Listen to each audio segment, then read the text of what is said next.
Oh, thank you. Thank you. You good boy. Look at the little spoons. On today's episode of Free Unsolicited Cooking Knowledge, yeah, you bored? I'm sorry. I know it's not really that exciting. On today's episode of Free Unsolicited Cooking Knowledge, we'll be making baccala, also known as cod. Thank you. Okay, you want to go upstairs? Okay.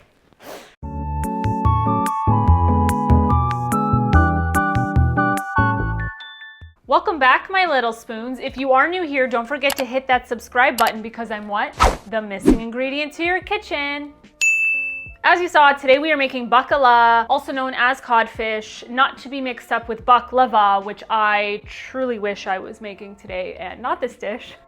Mainly because I hate baccala. As this is Easter weekend, I decided that since I have never learned how to make it, I have my mother, who is behind the camera today, to show me how to do it because this is one of her favorite fish dishes for the holidays, and it was passed down from my grandmother to her. So you know I gotta learn how to make it. Maybe one day I will, turn around to liking it, but until then, I'm just here to show you how we do it, little spoons. So if you're ready, I'm ready. Let's get into it.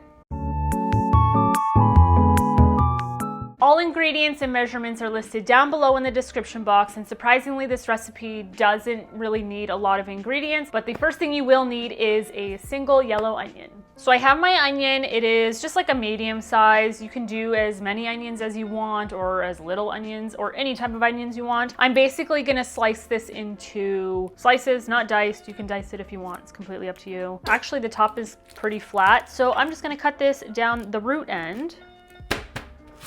Remember, keep the root intact so you can slice it easily. And I'm just peeling the outer layer of skin off, if I can. Jesus, it's already making me tear up. All right, flat side down. I'm just gonna cut this little end off there.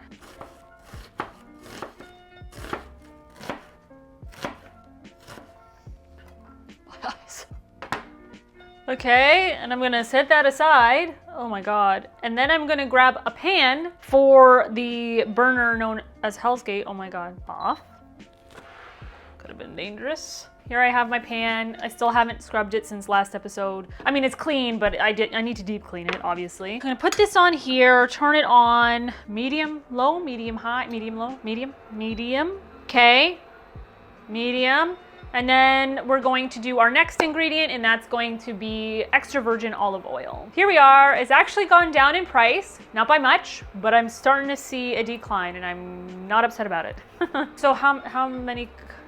I know, but I need a measurement. Like a quarter cup? Let's test a quarter cup. Hang on. Quarter cup. Squeeze that, going in. Another quarter cup? No, that's good. Are you sure?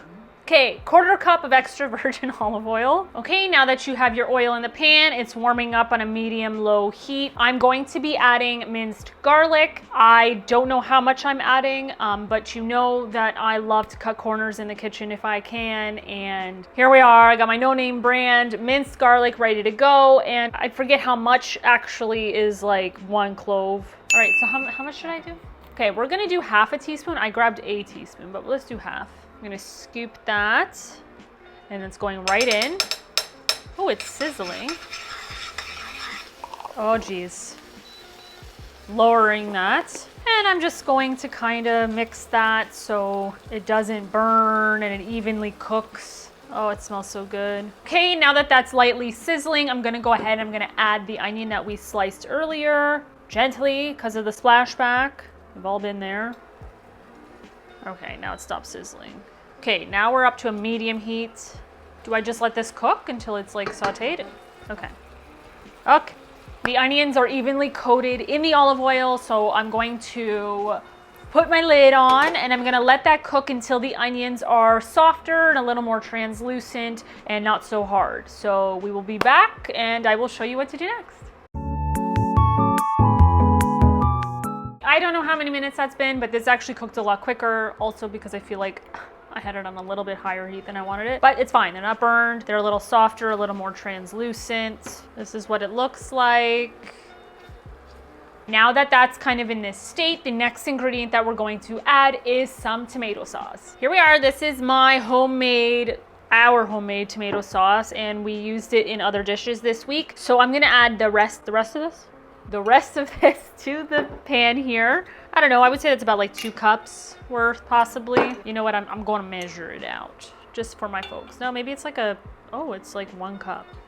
Perfect. 1 cup of the tomato sauce going in. Again, you can buy tomato sauce at the store that's been strained, it's seedless and cooked. And for the remaining sauce in the bottom, just because our sauce was very thick this year, I'm going to add some water to it. You don't have to do this, obviously.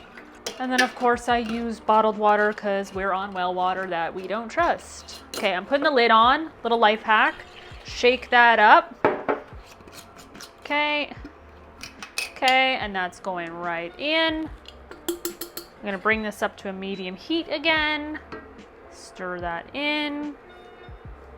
It smells amazing.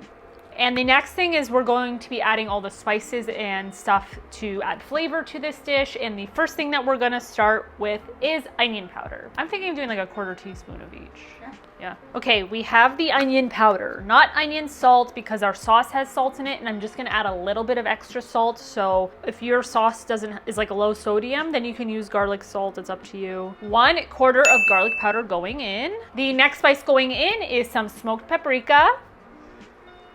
Going in. Then we have our regular cracked black pepper. Let's do a couple of those. And then the salt, I'm not really measuring. It's basically like a pinch. I'm just shaking it. There we go. And then of course we have our, Then we have our lazarette or hot pepper shake. Mom's telling me to be very careful. Do you just want a couple of sprinkles in there? Okay. Good? You'll be fine. Is that it? All right, and that is it for spices. So I'm just gonna mix that. I'm gonna lower that to a low temperature, just so it like is continuously cooking and staying warm, because now we're getting the big boy, the big part of this dish, and that's the baccala. Ugh. Here we are. Okay, now just a little thing about baccala is like, this is what I remember growing up. You taught me it, but I did it by observation too, is that in our Italian culture, the baccala is usually like dried out with tons of salt. So they're like literally fish jerky, if you really want to have like a picture to it. And so basically when you buy it, you're supposed to soak it in cold water for 3 days. Like no ifs, ands, or buts, or else it's like way too salty or chewy, and like this is what I've been told. And you have to change the water out at least once a day to really rehydrate and pull that salt from it. So technically this is like the start of day 4 for this. This is day 3. Okay. I hate fish. I hate fish. Okay, I'm going to drain as much of this water as I can, because I'm just gonna cut it up into like larger chunks. But Lord, I don't know. I don't know how you do this.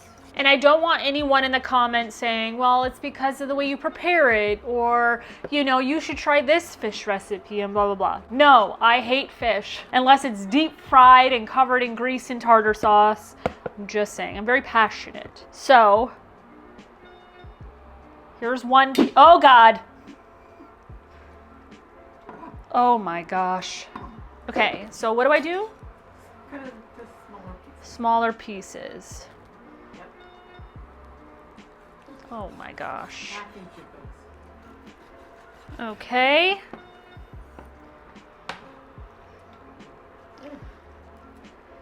Put it in the sauce. Okay. Okay, we're putting it directly in the sauce. That is what Mom is telling me to do. Okay, we're gonna do that to medium again. And you're just placing it on top? Okay, so we were just placing it right on top. I don't get you and Grandma. I don't understand, you know? I think there's one more piece in here. Oh, it's a big guy.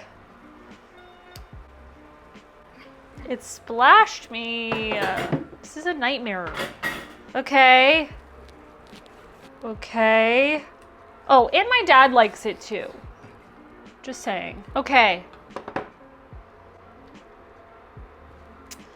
The fish is in. This is what it looks like. Okay. So my mom is instructing me to put the lid back on. And then we're gonna let this cook for about 15 minutes on this side. And then in about 15 minutes, we're gonna flip each piece over and then do the same thing. So I'm going to clean this up and I will be back in 15 minutes. Okay, I'm not sure how long it's exactly been. This is where we're at. This is what it looks like. And I'm gonna be honest, it doesn't smell bad. The fish smells gone. It's starting to smell good. Doesn't mean I like it, to be clear. But it is time to flip them. So should I use a flat spatula? Okay, I was gonna use tongs. We're using the flat one and we are going to flip each piece as one piece, essentially. Oh, geez. Oh, geez. Okay.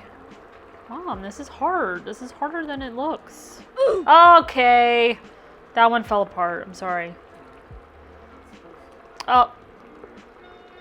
Okay, now these ones are just floating. They're not even flipping. Mom, it's easier with a tong. Oh. Maybe I'm wrong. No. Yes, no? Okay. The lid is going back on. And then we're gonna cook this for another 15? All right, ish. All right, so we're gonna let that cook for another 15 minutes-ish, and we will be back. According to my mom, who did a mini taste test, she had to, we are done. So I'm gonna turn this off. I'm gonna take the lid off. I'm gonna show everyone. This is what it looks like. It's falling apart. All right, my little spoons, the time has come for TTT. TTT, taste test time. Okay, so I've transferred the Baccala to a bowl back here, but I just plated a little bit because I know I'm probably not gonna eat a lot of it, and I don't know if you are. Do not get me wrong, it smells really good, but it's like chili for me. I think chili smells amazing. I hate chili. It doesn't matter who makes it, what kind of chili, I'm not a chili fan. Don't ask me why, I don't know. Anyway, okay, so, okay. I have fish and some of the onions and garlic. I'm gonna try this.